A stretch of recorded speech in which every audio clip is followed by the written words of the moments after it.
क्या भगवान के दर्शन भीड़ भरे किसी धार्मिक स्थान पर ही हो सकते हैं?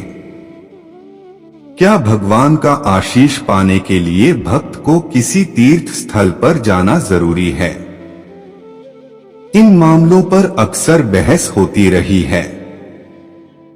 इन सवालों के जवाब में कई किस्से कहानियां भी हैं। महाशिवरात्रि के मौके पर ऐसी ही एक कहानी पेश है, जिसमें भगवान शिव के भोलेपन की महिमा है। आप भी सुने और जाने भोले के मन में भक्तों को लेकर क्या है। महाशिवरात्रि का मौका था। गांव के लोग रात से ही एक सिद्ध मंदिर में जाने की तैयारी करने लगे। लोग आपस में चर्चा कर रहे थे कि इस मौके पर भगवान शिव के दर्शन हो जाएं तो रुके काम चल पड़ते हैं और बिगड़े काम सुधर जाते हैं। सबने आधी रात को ही गांव से बैलगाड़ी लेकर चलने की तैयारी कर ली थी। उस मंदिर में दूर दूर से लोग आते थे। कल महाशिवरात्रि पर भीड़ ज्यादा होगी, इसलिए आधी रात से तैयारी जरूरी थी। सबकी अपनी अपनी परेशानी थी। सब भोले का दर्शन करके अपने दुख दूर करना चाहते थे। गांव से 10 बैलगाड़ी जा रही थी।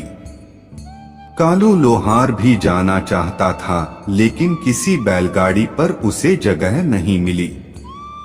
लेकिन उसने ठान लिया कि कुछ भी हो भगवान शिव के दर्शन तो करने ही हैं।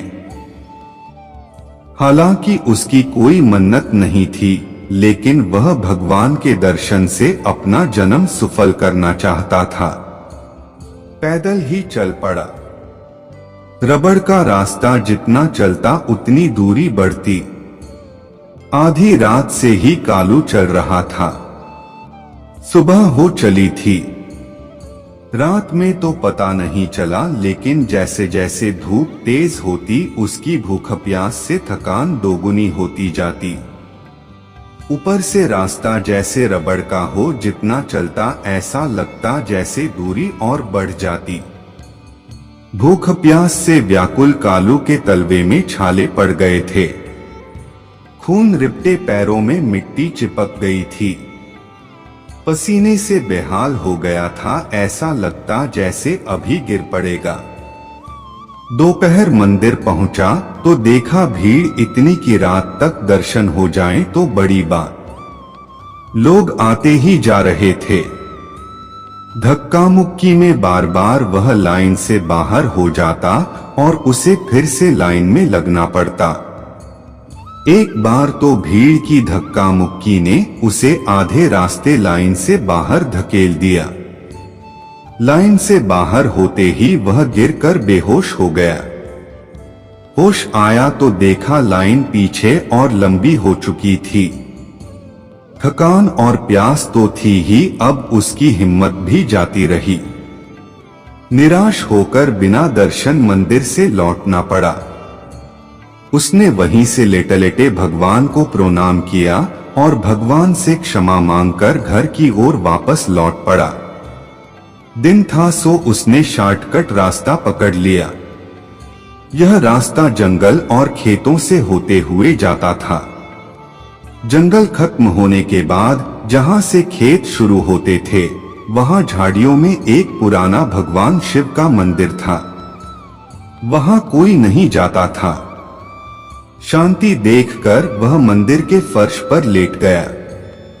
थकान और प्यास से उसे तुरंत नींद आ गई। थोड़ी देर बाद ही उसका नाम लेकर कोई उसे पुकारने लगा। उठा तो देखा भगवान स्वयं उसे पुकार रहे थे। उठते ही वह भगवान के चरणों में गिर गया। उसने पूछा, भगवान आप यहाँ? भगवान ने मुस्कुराते हुए कहा, हाँ मैं तो यही हूँ, तुम यहाँ कैसे? उसने एक ही सांस में सारा किस्सा कह सुनाया। बोले, आपके दर्शन नहीं पाए इसलिए निराश होकर यहाँ शांति देखकर लेट गया था। लेकिन आप यहाँ तो भक्त, वहाँ किसके दर्शन कर रहे हैं? भगवान बोले, अरे छोड़ो उनको, इतनी भीड़ में भला कौन रह सकता है। जहां शांति का निवास वहां भगवान का वास। न सांस ले सकता हूं, न ध्यान लगा पाता हूं, तुम तो जानते ही हो मैं ठहरा योगी। यहाँ बड़ी शांति है, इसलिए यही रहता हूँ ध्यान में मगन। वहाँ लोग मेरी भक्ति नहीं मुझसे सौदा करने आते हैं। कोई कहता है ये कर दो, कोई कहता है वो कर दो। अरे मैं कैसे कर दूं? यदि सब मुझे ही करना होता तो तुम्हें कर्म करने का अधिकार क्यों देता? तुम कर्म करो, फल मैं दूंगा। लेकिन सब मुझसे ही कर्म कराने को बोलते हैं। लोग मुझे ऑर्डर देने लगे हैं, बस फर्क इतना है कि वह ऑर्डर रिक्वेस्ट मोड में होता है। रही बात तुम्हें दर्शन देने की, तो तुम्हारे मन में कोई इच्छा नहीं थी, सिर्फ मेरा दर्शन करना चाहते थे, तो मैंने तुम्हें दर्शन दे दिया। अब जब तुम मुझसे मिल लिए तो परंपरा के अनुसार मुझे तुम्हें कुछ वरदान देना होगा, मांगो क्या चाहते हो। कालू बोला, भगवान मुझे कुछ नहीं चाहिए, बस आपके दर्शन चाहिए था, मिल गया। मेरा जीवन कृतार्थ हो गया। मुझे जो चाहिए था वह तो आपने बिना मांगे ही दे दिया। तभी अचानक उसकी नींद खुल गई। देखा तो मंदिर में कहीं कोई नहीं था, बस एक पुराना टूटा फूटा शिवलिंग था। लेकिन उसकी थकान दूर हो चुकी थी, उसके पैरों के घाव भर गए थे। वह अपने तन में एकदम ताजगी महसूस कर रहा था। कमेंट करके हर हर महादेव जरूर लिखना।